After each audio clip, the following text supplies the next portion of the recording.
Tommy Robinson, ativista político associado à extrema-direita britânica, está em Israel e vai discursar no porto de Tel Aviv. Ao meu redor, multidões se alinham para ouvi-lo. Mais cedo nesta noite, nós da I24N EWS English tivemos a chance de conversar com Robinson, não apenas sobre seu apoio incondicional a Israel, mas também sobre sua relação tensa com os judeus britânicos, ou como ele coloca, com a liderança dos judeus britânicos. Para saber mais de Robinson sobre Israel, os judeus britânicos e sobre si mesmo, segue um trecho da entrevista. O que te trouxe aqui e o que motiva seu apoio a Israel? A solidariedade me trouxe aqui, a vergonha pela decisão do meu governo de reconhecer um Estado terrorista me trouxe aqui, a pesquisa me trouxe aqui, a amizade me trouxe aqui. E estou honrado em estar aqui como convidado do seu governo. E eu respeito uma liderança forte e uma liderança conservadora de Israel. Agora, obviamente, agradecemos a todos pelo apoio a Israel. Também transmitimos para comunidades ao redor do mundo, incluindo judeus em países de língua inglesa. Então, também temos algumas outras perguntas que estão na mente deles. Fantástico. Você mencionou isso ao falar sobre o Conselho de Deputados dos Judeus Britânicos antes desta visita? Essas vozes da comunidade judaica que atraem ao apoiar o Islã e imigração sem fronteiras são apontadas como causa desses problemas. Muitas pessoas ouviram isso e entenderam que você estava dizendo que o extremismo islâmico é culpa dos judeus. Não, isso não significa culpa dos judeus. Digo apenas que o Conselho de Deputados no Reino Unido não faz isso. Eu ando pelo mercado aqui e conheci, não sei se você já assistiu ao meu vídeo, conheci muitos judeus britânicos que deixaram a Grã-Bretanha e disseram que eles não os representam. Eles se autoproclamaram representantes, não falam por eles. Quando se dizem representantes de todos os judeus britânicos, eles se aproximam de grupos pró-Palestina. Eles se alinham a grupos que gritam do rio ao mar. São fracos e traíram Israel. Nunca o defenderam. Eles defendem 2 estados, mas esse grupo problemático causa dificuldades aos judeus britânicos ao dizer que os representa. Eles colaboram com organizações que buscam aprovar uma lei contra a islamofobia, proibindo relatar o ocorrido em 7 de outubro. Isso proibiria relatar a verdade sobre gangues de estupro islâmicas. Elas são um problema, mas não representam todos. Essa é a realidade. Há um problema na comunidade judaica. Líderes do establishment, que dizem representá-la, traíram a própria comunidade. Eles têm sido fracos diante do Islã e da Jihad, acreditando que podem apaziguar. Entendo, mas muitos judeus veem isso como reflexo da teoria da grande substituição, que você deve conhecer, certo? A ideia de que os judeus estão envolvidos em substituir populações europeias indígenas por pessoas de fora. Como responde a quem pensa nisso ao te ouvir? Desde que cheguei aqui, não conheci nenhum judeu que pense nisso quando falo. Todos os judeus que conheci apoiam e concordam comigo sobre esses grupos problemáticos. A Anti-Defamation League é problemática para a comunidade judaica nos Estados Unidos da América. O Conselho de Deputados é problemático para a comunidade judaica no Reino Unido. Eles não os representam. O que há de errado com a Anti-Defamation League nos Estados Unidos da América, qual o problema? É igual. Dizem representar a comunidade judaica, mas prejudicam sua imagem, como o Conselho de Deputados. E são fracos. Eles são fracos nessas questões. O que é que a Anti-Defamation League faz que prejudica a imagem da comunidade judaica? Nome, eles continuam. Na batalha recente, fico feliz que Elon Musk os expôs. Meu ponto é, venho a Israel. Você sabe o quanto...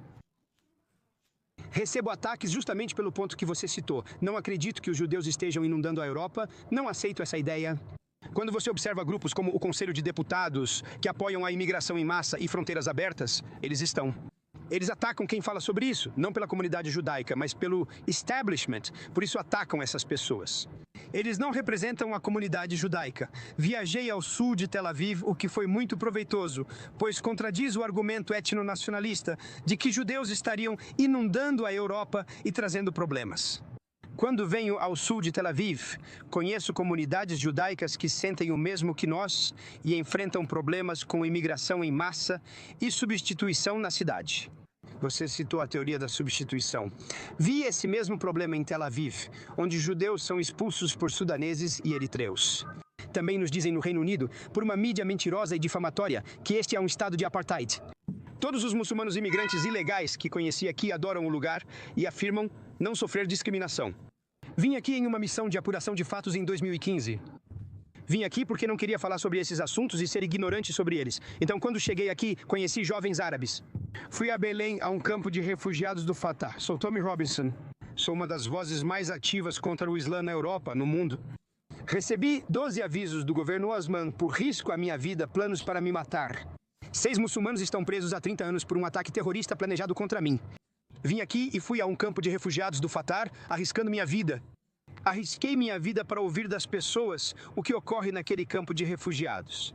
Quando conheci um refugiado muçulmano de quarta geração, eu esperava que ele me dissesse, porque vim aqui em uma missão de apuração de fatos, que Israel o estava oprimindo. Ele não me disse isso, ele me disse que a autoridade palestina o estava oprimindo. Eu perguntei, o que você quer dizer com a autoridade palestina? Ele me explicou, enquanto andávamos pelo campo de refugiados, que Marty era uma mulher que explodiu um ônibus, uma suicida. Havia outro homem que participou de outro ataque terrorista.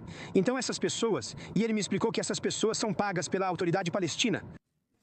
Eu nunca tinha ouvido falar sobre o pegue para matar. Muitos do público britânico não sabem que o nosso governo acabou de reconhecer um Estado palestino que ainda paga para matar. O ponto é, para quem não entende o que está acontecendo, eles pagam pessoas. Então eles recompensam alguém do campo de refugiados que sai. Disse que, se você sair do campo de refugiados e matar um judeu, recebe pagamento vitalício e tira sua família do campo. Ele me corrigiu. Não precisa matar um judeu. Mate um israelense. Sua paixão é tão evidente. Quero voltar a uma pergunta sobre a situação dos judeus britânicos e depois perguntar sobre a situação do próximo jogo americano. Então vou chamar de futebol o confronto entre Maccabi e Aston Villa. A questão não envolve apenas o Conselho de Deputados. Também são comentaristas que se identificam como centro-direita ou direita em termos de espectro político. Posso te dizer o que é? O que é? São figuras do establishment. Só isso. Nenhum judeu britânico comum se manifestou contra mim. Ninguém está me condenando. Você é jornalista, é só ler os comentários dessas matérias sobre mim. Veja os comentários da comunidade judaica britânica. Eles não apoiam. Só figuras do establishment e jornalistas da grande mídia apoiam. O establishment está com medo? O que é que os motiva? O que as motiva? Elas são do establishment. O establishment que chama Israel também afirma que ocorre um genocídio aqui. É exatamente isso que eles... As mesmas mentiras que são lançadas contra Israel e a comunidade judaica são as mesmas. Essas pessoas que estão te criticando não são pessoas que acreditam que Israel está cometendo genocídio. São pessoas que se identificam como pró-Israel. Sim, são pró-Israel, mas atuam com grupos do establishment que os atacaram. Hope Not Hate é uma organização. Já produzi o documentário Expose A. Peço que assistam ao meu Expose A sobre a Hope Not Hate. Hope Not Hate é financiada por George Soros e ataca quem desafia a narrativa do governo. A narrativa do governo agora é pró-Palestina. Essa é a narrativa do nosso governo. A narrativa da British Broadcasting Corporation é pró-Palestina. Israel perde agora na propaganda enquanto Catar e Irã ganham. O sistema educacional no Reino Unido, pelo qual todas essas pessoas passam, qualquer jornalista ou político passou pelo sistema educacional. Por 20 anos no Reino Unido, nosso governo, nossas universidades, sociedades islâmicas têm sido controlados por Hizb ut-Tahrir. O Hizb ut-Tahrir foi considerado grupo terrorista apenas este ano. Devemos seguir o exemplo da Grã-Bretanha. Estou aqui para apurar fatos e entender como vivem e por que estão cercados pela jihad, pensando no futuro da nação. Acho inspirador. Hoje conheci 20 soldados solitários numa mesa. Acho inspirador que jovens estejam vindo de todos os cantos do mundo para lutar por algo muito maior do que eles mesmos. O que é muito maior do que eles mesmos é a sua pátria. É o futuro deles. É o povo deles que está em perigo e em risco. Os judeus britânicos que conheci desde que cheguei aqui, todos estão fugindo para lá, estão correndo. E todas as pessoas que se opõem ao seu país, elas não os querem. Elas nem querem que eles tenham para onde fugir. Muitos críticos afirmam que Tommy Robinson não acha que muçulmanos deveriam ter um lar na Grã-Bretanha. E em algum momento vão dizer que os judeus não têm um lar. Como você responde a isso? É cômico. Quando eu disse isso, algumas das melhores pessoas que conheci enquanto crescia são muçulmanas. Algumas das pessoas que eu amo, meus amigos, são muçulmanos.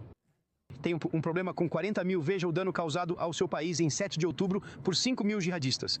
Temos 40 mil jihadistas na lista de vigilância do terrorismo. 40 mil nós não os queremos. Temos 1,2 milhão de muçulmanos britânicos que desejam substituir a democracia pela ideologia supremacista da lei Sharia. Eles precisam ir embora. Temos 1 milhão de imigrantes ilegais. Sou totalmente... Olha, qualquer pessoa que nasceu na Grã-Bretanha e é muçulmana, as pessoas que conheci crescendo, que são pessoas decentes, eu não quero que elas vão embora. E sabe de uma coisa? Quem diz que ele quer se livrar dos muçulmanos e depois dos judeus, na verdade quer se livrar de vocês e depois de nós. Primeiro é sábado, depois domingo. Entendo o Hamas. No 8 de outubro, enquanto todos estavam em silêncio, disse imediatamente ao público: Hamas é o Estado Islâmico do Iraque e da Síria, entendam. Público britânico, entendam isso. São as mesmas pessoas com a mesma ideia. A guerra deles não é contra Israel, a guerra deles não é só contra judeus. Eles lutam contra a humanidade buscando um califado e dominação mundial. Hoje é Israel. Se Israel cair, todos nós cairemos. Sua paixão é clara e quero falar sobre o jogo entre Maccabi e Aston Villa. Os torcedores do Maccabi foram orientados a não ir.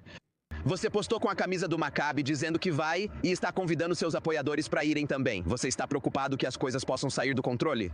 Não, se eu for, será como jornalista investigativo. É isso que eu faço, ok? Quero contar como é para um torcedor judeu de Israel tentar entrar na Grã-Bretanha. Eu vi o que aconteceu na Holanda, em Amsterdã, e você vê o que a mídia está fazendo atualmente. Veja o que políticos muçulmanos fazem. 5 pro-Hamas foram eleitos na última eleição. O Partido Trabalhista reconheceu o Estado palestino para tentar recuperar votos muçulmanos. Já entregaram nosso país ao jihad.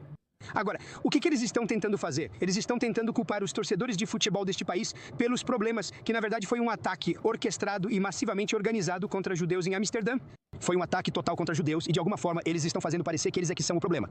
Então, se eu for ao jogo, o que não podemos fazer, estamos aqui, não existem zonas proibidas. Eu conheço muitas zonas proibidas. Eles acabaram de dizer para você, disseram para o mundo que Birmingham é uma zona proibida para judeus. Foi isso que eles disseram. Não é seguro. Não sou eu que estou dizendo isso. É a polícia que está dizendo. Não é seguro para judeus virem. Então, se... Última pergunta. O que você vai fazer para garantir que, obviamente, o que aconteceu em Amsterdã é abominável? E a decisão de não permitir ou pedir para que os torcedores do Maccabi não fossem é vista em Israel como ultrajante. Por outro lado, você está preocupado que, se seus torcedores vierem com você, as coisas possam sair do controle para o outro lado? E o que você vai fazer para garantir que isso não aconteça? Não me preocupo, pois nos últimos 4 eventos, incluindo o último com 1 milhão de pessoas, quase não houve problemas. Nossos apoiadores nos escutam. O governo e a polícia deveriam ter pensado mais na reação se fizessem de Birmingham uma zona sem judeus. Mas eles não estão preocupados. Eles continuam bajulando uma comunidade, a comunidade islâmica hostil, agressiva e violenta do nosso país. Birmingham tem 30% de muçulmanos. Hoje é assim, mas no futuro dirão que não podemos ter voos de Israel. Não podemos ter aviões vindos de Israel porque o aeroporto de Heathrow não pode recebê-los. Este aeroporto não pode recebê-los. Isso precisa parar. Isso precisa acabar. Estou cansado de judeus precisarem deixar a Grã-Bretanha e a Europa. Estamos substituindo judeus. Se você quiser falar sobre teoria da substituição, estamos substituindo judeus por jihadistas, estupradores, terroristas. Esse pessoal que está sendo substituído. Os contribuintes mais trabalhadores, uma comunidade bem integrada e orientada para a família, está tendo que fugir do nosso país. Já estou farto disso. E quando as pessoas dizem nunca mais é agora. E estou aqui para dizer ao povo esta noite, a Grã-Bretanha não está ao lado da Palestina. A Grã-Bretanha não reconhece o povo britânico. Nosso governo cedeu, mas nós não. Os judeus não estão nem lutarão sozinhos. Estaremos com eles na Grã-Bretanha.